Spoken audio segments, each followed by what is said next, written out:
കോൺഗ്രസിന്റെ കൊടിമരങ്ങളും ഫ്ലക്സുകളും തകർത്ത സംഭവത്തിൽ കണ്ടാലറിയാവുന്ന 100-ലധികം CPM പ്രവർത്തകർക്കെതിരെ ചെറുതുരുത്തി പോലീസ് കേസെടുത്തു. ഷൊർണൂർ വടക്കാഞ്ചേരി സംസ്ഥാന പാതയിൽ ചെറുതുരുത്തി സ്കൂൾ മുതൽ ചെറുതുരുത്തി ടൗൺ വരെ CPM നടത്തിയ പ്രകടനത്തിനിടെ വ്യാപക അക്രമം അരങ്ങേറി. CPM നേതാക്കളായ M. സുലൈമാൻ, ഷെയ്ഖ് അബ്ദുൽ ഖാദർ, ഗിരീഷ് എന്നിവരുടെ നേതൃത്വത്തിൽ 100-ലധികം പ്രവർത്തകർ സംഘം ചേർന്നായിരുന്നു അതിക്രമം.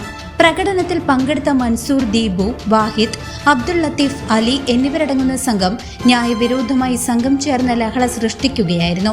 പാതയോരത്തുണ്ടായിരുന്ന കോൺഗ്രസ് പാർട്ടിയുടെ കൊടിമരങ്ങളും ഫ്ലക്സ് ബോർഡുകളും സംഘം തല്ലി തകർത്തു.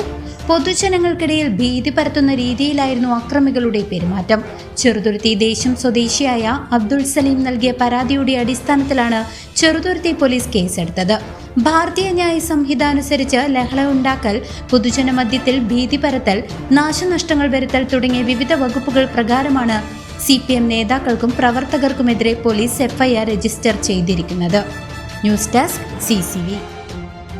അവധി ദിവസങ്ങൾ കുടുംബത്തോടൊപ്പം ആഘോഷിക്കാൻ ഒരു സ്വപ്ന ഇടം തേടുകയാണോ? ഗ്രാമീണതയുടെ സൗന്ദര്യവും ആധുനിക സൗകര്യങ്ങളും ഒരുമിച്ച് ചേരുന്ന ആനമല ഹോം സ്റ്റേസിലേക്ക് സ്വാഗതം. തനത് കൈത്തറി വസ്ത്രങ്ങൾ നെയ്യുന്ന നെയ്ത്ത് കേന്ദ്രവും ഇവിടെ സന്ദർശിക്കാം. പ്രകൃതിയോടിണങ്ങി മനസ്സ് നിറഞ്ഞ് ആഘോഷിക്കാൻ ആനമല ഹോം സ്റ്റേസിലേക്ക് വരൂ. കൂടുതൽ വിവരങ്ങൾക്കായി വിളിക്കൂ 9035290919.